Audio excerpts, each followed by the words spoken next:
Welcome back to another episode of Hardcore Casual Sports Network. Thank you for having me. Feels great to be back. I said that the next video was going to be an NBA video, an NBA breakdown video at that. And that's exactly what we're going to be doing today. So without further ado, let's get into the first game. It's going to be the Orlando Magic versus the Cleveland Cavaliers. Oh, just for a bit of context, what I'm going to be breaking down is the first game of the first round. And I'm going to be doing that for each round up until the last game. And then I'm going to give predictions for what's going to happen in the next round and just my overall thoughts. Because if I were to break down every single game, that would just be way too much. I am, a human after all. I can't really do that. Nor do I really. No, I do want to, but I just don't have really the time to. So I'm just going to do the first game and the last game of each round. So without further ado, let's go into the first game. It's going to be the Orlando Magic versus the Cleveland Cavaliers. Going into this, I'm not going to lie to you guys, I see the Magic getting swept. And it's not because of the first game. I knew going in that that the Cavs were going to win. I just didn't know by how much or how. I think the Cavs just look way too stacked compared to the Orlando Magic. The Magic don't really have anybody that can create like that off of the dribble other than Paolo and maybe Franz. Let's take a look. Paolo didn't do bad. He didn't do bad. He stunk it up from the line, though. It's not bad. They're not horrible, but the Cavs defense was ridiculous. I mean, they weren't even running zone. It was just straight man defense, and it was on lockdown. They were switching everything, and they were doing a great job. And then Evan Mobley held it down. Jared Allen did a solid job. Jared Allen was 16 and 18. Wow. Evan Mobley had a good bounce back game. After he came back from that injury, he really wasn't the same caliber as he was in the beginning of the season. Donovan Mitchell did a fucking tremendous game, 11 for 21. 4 turnovers is a bit tough. 5 turnovers from Darius Garland. Darius Garland's another person that's got to step it up if the Cavs want to make a deep run. But that's it for the first game. Let's take a look at the next game. The Phoenix Suns versus the Minnesota Timberwolves. My God, what an electric game. Going into this, I really had no idea who was going to win this series. It was really up in the air because, the Suns can obviously do it because they have the talent, they have the star potential, they have the experience. But the Wolves, man, the Wolves are like think of like a train that's just fully connected. It's not going nowhere. These boys are locked in. And that's what the Timberwolves looked like today. Or this was the other day, I'm sorry. KD did pretty good, 11 for 17, 7-1-1. In my opinion, they didn't do bad. The person that stunk it up was Devin Booker. My goodness, Devin Booker. If you just look at the base stats, you would think that it wasn't that bad. But if you were watching the game, man, this guy cannot get anything going. He cannot get anything going. He's getting clamped up. He was turning the ball over. He was fouling. A tough game by Devin Booker. He's got to have a bounce back game if they want to win. But I don't know, man. And you saw that what a lot of people predicted when they saw this big three form with Beal, Booker, and Durant. The fact that nobody else in the team can get it going. So they just went to them and had their little ISO game. You know what I mean? We saw that a lot with KD specifically. But and I'm going to be honest, that's not going to take them far. That might not even take them past the first round. But the Timberwolves, man, these boys were locked in. Anthony Edwards, that third quarter, was chirping it up with KD. I love that video. He was calling him old, called him a bitch, called him ass, called him a few other things I can't really say.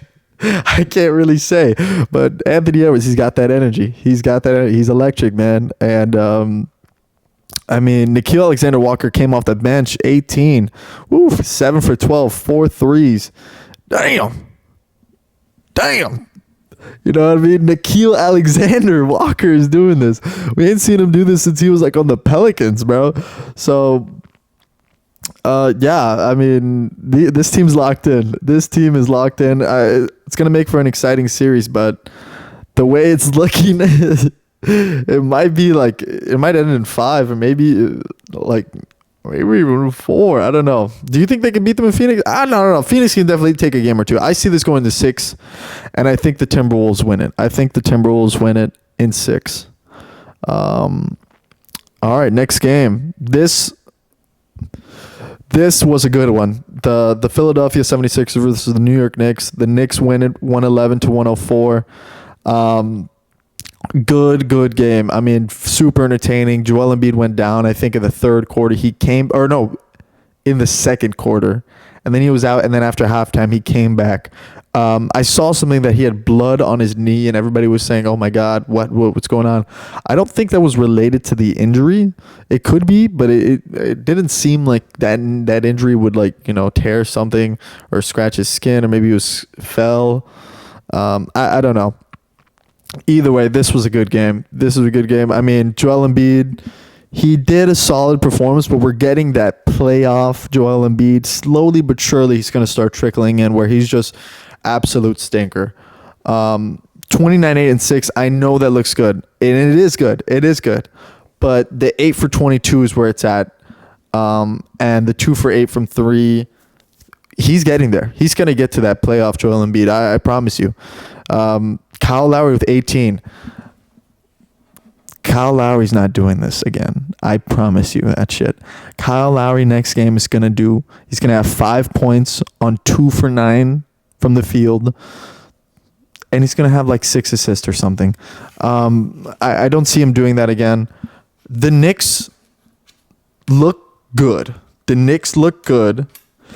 But I don't know if I really don't know how far this series is going to go. Deuce McBride, or Miles McBride, whatever you want to call him. Oof. Did you see him off the bench? Lighten it up. I mean, before the season ended, he was playing 45 minutes in some games. Tom Thibodeau wants this boy on the court. And honestly, I agree. He's not bad on the defensive end. He's a little undersized, but he gets there. He stays with his man. And on the offense, man, he catches the ball. He's putting it up. No time wasted. I mean, I love this kid. Bojan Bogdanovic, call it quits, call it reps, get him out of the fucking arena. This guy's pretty cheeks now. It kind of sucks because I liked him on Utah. But I don't know, man. He's just not that good anymore. He was plus 27. I'm not sure how. Actually, was he doing good on the defensive end?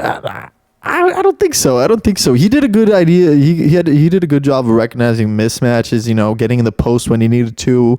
When it was Maxey switched onto him, he would always get it in the post. But he wasn't really converting. And the truth is, I don't know if he can still convert at the level that he used to when he was in Utah or maybe even Detroit. You know what I mean? But yeah, Jalen Brunson. Oh my God, he stunk it up. No, he didn't stink it up. I'm joking. He had a pretty good game, 22, 7, and 7. He shot 8 for 26 from the field, but he was doing a good job. I thought he was moving the ball well. He was pushing the pace. Did pretty good. Josh Hart, you have 3 lungs, my friend. This guy from the jump is like a steam fucking engine. He's just go, go, go. And honestly, I would hate that if I had to play against Josh Hart. I would hate Josh Hart so much, I'd probably punch him in the fucking face in the fourth quarter if he's still full court pressing me.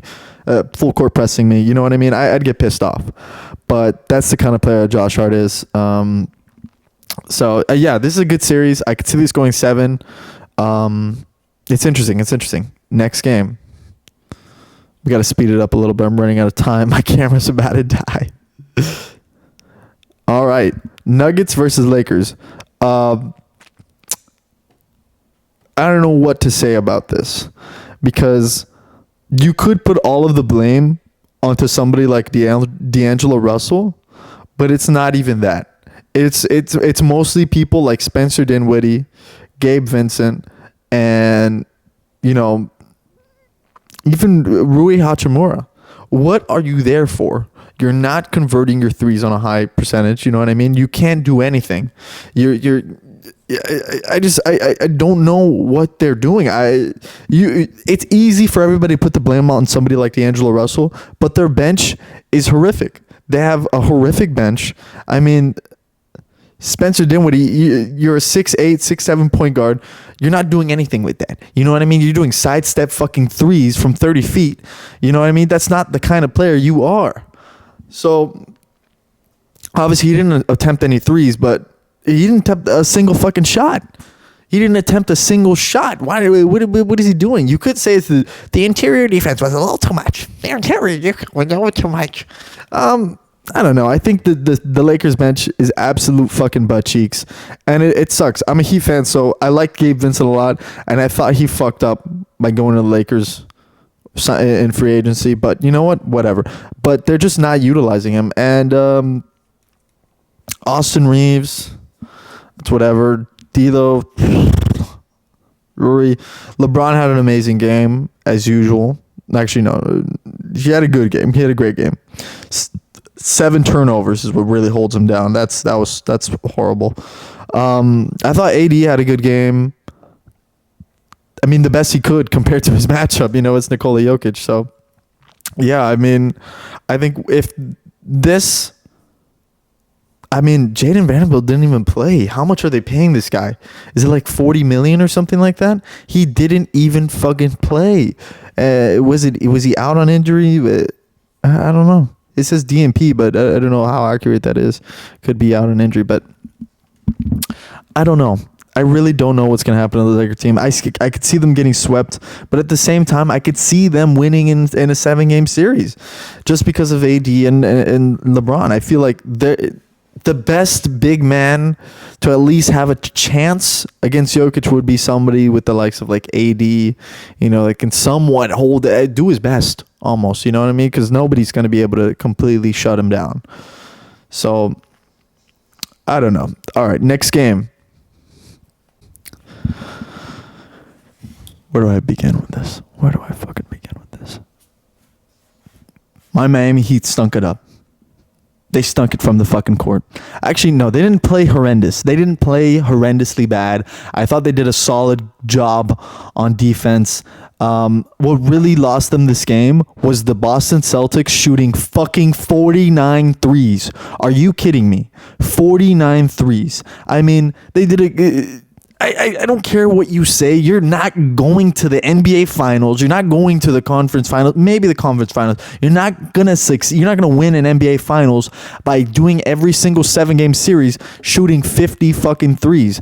I mean, once this team doesn't make their threes, once their 3-point percentage drops below 40 in the 30s, you know what I mean? They suck. They're really not that fucking good. I mean, obviously, they have Jason Tatum.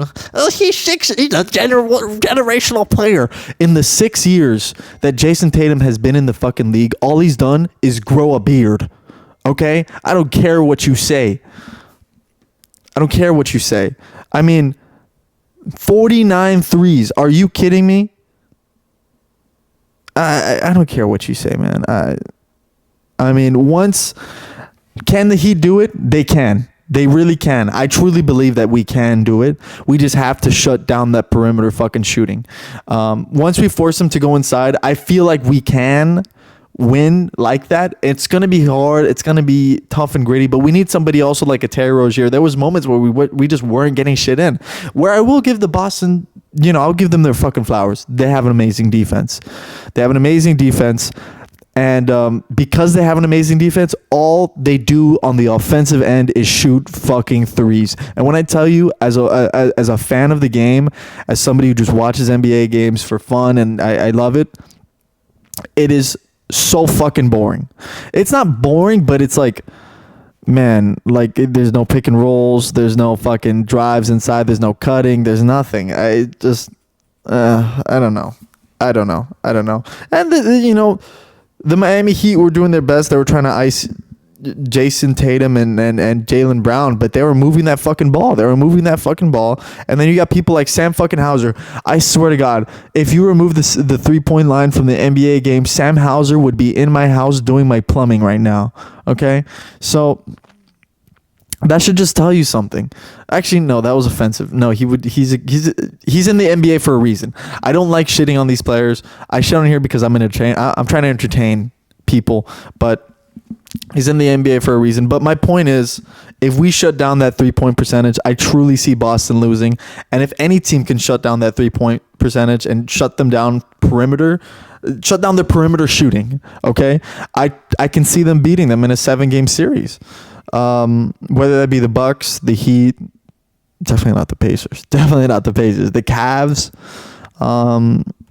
It's tough. Next game. Dallas Mavericks versus Boston Clippers. This was a great game. I have LA to win this. Mavs looked good, but I don't know, man. Daniel Gafford, fuck, he stunk it up, man. I mean, Ivica Zubac was cooking him barbecue chicken. Let's see what Zubac 20 and 15. I mean, who did they play on center? It wasn't Dwight Powell, Derek Lively. No, I mean, that's always been the Mavs' problem, though, is they're big. And they got somebody like a Daniel Gafford who was on an insane run in the season. He was shooting like, I think the last 20 games, or like there was a certain stretch, he was shooting like 80-90% from the field, or there was a certain stretch where he didn't even miss a shot. So I think they got to get him a little more involved. And Luka loves those pick and rolls, but the Clippers defense, man, they had it. They had that. 13-4-4 from Russ with 2 steals. I love that. The most underrated player in the entire NBA right now is Russell Westbrook. The impact he has, extremely underrated. James Harden. Woof. Ooh, we haven't seen a good playoff game from James Harden in years. 28, 2-8. 2 blocks. You're not going to see those blocks ever again, but it's a solid game. 22, 6-3 from PG. This team really stepped up without Kawhi. And if they can do this without Kawhi, if they have Kawhi, I could even see them beating them in 6. It's just a matter of shutting down Luka. And for the most part, no, they didn't. They did not shut down Luka. He didn't. He had a great game, actually. They shut everybody else down. That's what they did. They shut everybody else down. I mean, other than Kyrie, the best player on this team was probably PJ fucking Washington. PJ Washington. Wow. Really makes you think. All right, next game. My camera's about to die. Bucks versus Pacers. I'm going to be honest. I see the Bucks sweeping the Pacers. I don't think they have the defense. I don't think they have the skill. I don't think they have the experience. Call me a Pacer hater if you want. I don't want to waste my time much on this team. I see them sweeping them. Siakam had an amazing game. Miles Turner had a solid game. Tyrese, man, he has to step it up big time. After that play-in game, it just really wasn't the same. I don't know what it was. I think teams got used to their offensive schemes. I don't know what it was. But yeah. Dame turning back the clock. Okay.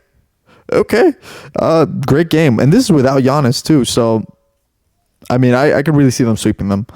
All right. Last game. Pelicans versus Thunder. I have the Pelicans to win this series. I don't care what anybody says. The OKC Thunder cannot rebound, and their interior defense is not good enough to stop the Pelicans with Zion.